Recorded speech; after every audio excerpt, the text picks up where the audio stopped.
musing this morning on the way to work on counting the cost. There's something simple and yet highly nuanced about that phrase, counting the cost. As a homeschool mom, and we had one income, I sure counted the cost when it came to groceries. My adult grown children will tell you, as parents of their own, they remember how things had to be on sale for me to buy them. They loved ramen noodles. I never was a fan. But I wouldn't buy them unless they were 12 for $1. And each one of them got to buy a case of 24, because it was a limited 24. So they each had $2 in their hand, and they each had a case and went through the checkout line. Counting the cost of how much I have, how much I'm willing to spend, how much things are going to be in the future. Now, this is one of the nice things as you get older and your children grow up and hopefully don't need you for money anymore. Yeah, we are that generation that feels like we need to help out our kids all the time. But counting that cost is different. So here in the world I live in, counting the cost means I know I have about $200 for groceries, and I have an idea about how much it's going to cost me. Well, I don't know about you, but the last couple years, the sticker shock has gotten worse and worse every time I go. We did not get over $500 worth of groceries in 2 trips this last week. It was not $500 worth of groceries. It cost us that much, but it was not $500 worth of groceries. It was barely $200. So, yes, that's where we are now. But counting the cost in what ways to us when it comes to the supernatural? Don't even want to say spiritual anymore, because let's be honest, the world we're living in now, we are more aware now than ever of the supernatural world that we actually are living in. Dan Duvall likes to call it the reality overlay that we have here, and he isn't wrong. I expect that reality overlay to be completely pulled off before we know it, before we're prepared, a lot of us. Anyways, counting the cost. Okay. My big story for counting the cost was not me counting the cost. It was a person I came alongside. I was asked to come alongside. So, we were in a fellowship of believers in Arizona, New Life, and a friend asked me to do a Bible study with their sister-in-law who was working from home. She was fighting brain cancer, and the only way she could keep her insurance was to keep working from home. Yeah, nice, good job, America. And it was a government job, so again, nice. Anyways, I'm going to give her name just because, her first name, because I don't want to forget Dodie's name. I was asked to do a Bible study, went over there with my friend, and we talked about Jesus.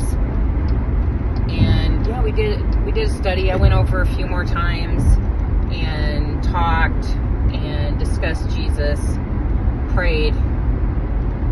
But here's the thing that got me. So Dodie was Iranian. She married an American, but she was Iranian by lineage. And where she worked at had a weekly Bible study. And they kept inviting her. And she said, this is her story, not mine, her story. And she considered it. Back and forth.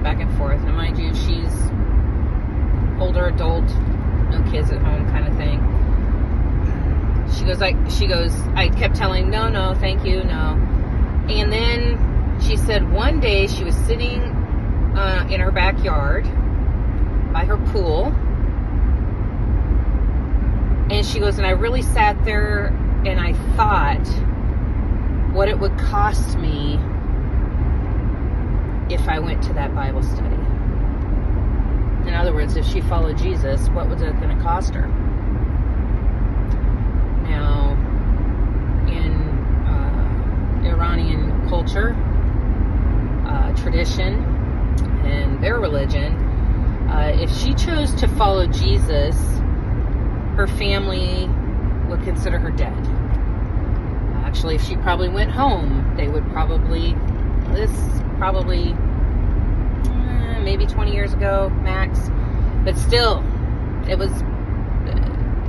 was no leeway on Jesus. So either she could be beheaded, she could be ostracized, she could be dead to her family. Definitely a pariah. Her family would never talk to her again. And she still had a lot of family in Iran. She goes, I sat out there by that pool and I really sat and thought about it. She goes, I counted the cost of what it was going to cost me. For real. And she goes, I made up my mind that he was worth it. Now, I obviously learned more from Dodie than she ever learned from me. Because I had never truly counted the cost of what it meant to follow Jesus. She knew. She knew. I'd never really examined it.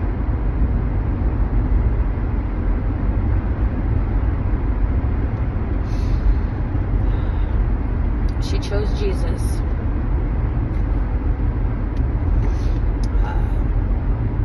The cancer took her body. She's no longer on this earth, but she has eternity with Jesus. Now, mind you, it makes me think of a lot of things these days. Obviously, all these years later, still a very emotional story. Funny thing is, I looked at my phone recently and her name and number is still in there as contact.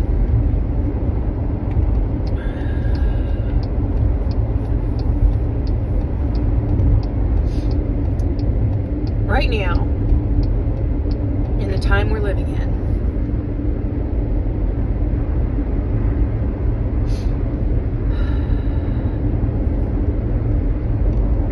we're going to have to start counting the cost of following Jesus. And we're going to have to count the cost of not following Jesus. Of not answering the call when he calls you.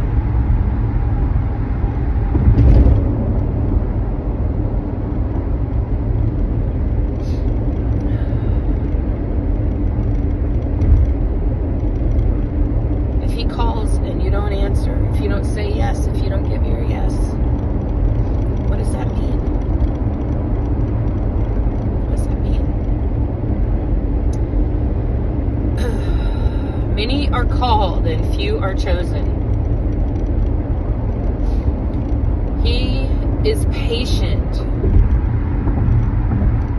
because he is waiting for all.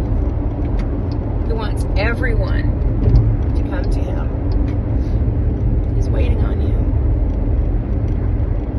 Have you really counted the cost? If you already know Jesus, hopefully you've taken time to consider the cost. The cost to your mind, your body, your soul, your spirit. The cost to your spirit. Follow Jesus.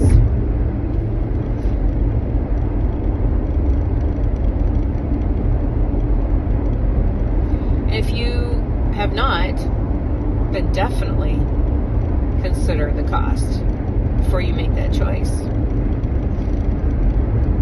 He is a jealous God. He wants all of you. He doesn't want to share you with any idols. He doesn't want to share you with anything that is more important in your life than he is.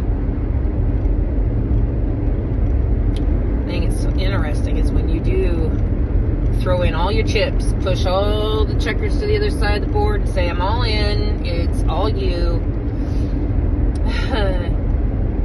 The reward is immeasurable. Immeasurable. Now, if you already know Jesus,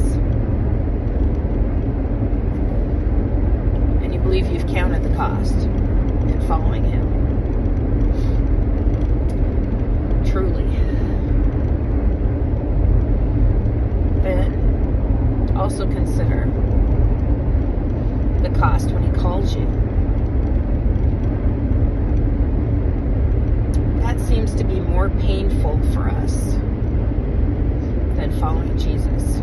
Because following Jesus we could do in private, right? In silence. No one has to even know. But when he calls you, look out! Look out! Now you're in for the roller coaster, and he's in charge, not you. Oh Lord, this morning I just ask Abba, Yeshua, Ruach, Father, Son, and Holy Ghost. I ask this Trinity to open the hearts, the minds, the ears, the eyes, spiritually, of anybody who is seeing this or hearing this, that today's the day you are being called forward. I don't know if you know, the army's already been put in place. You're being called. Count the cost. Because wildness is now beginning.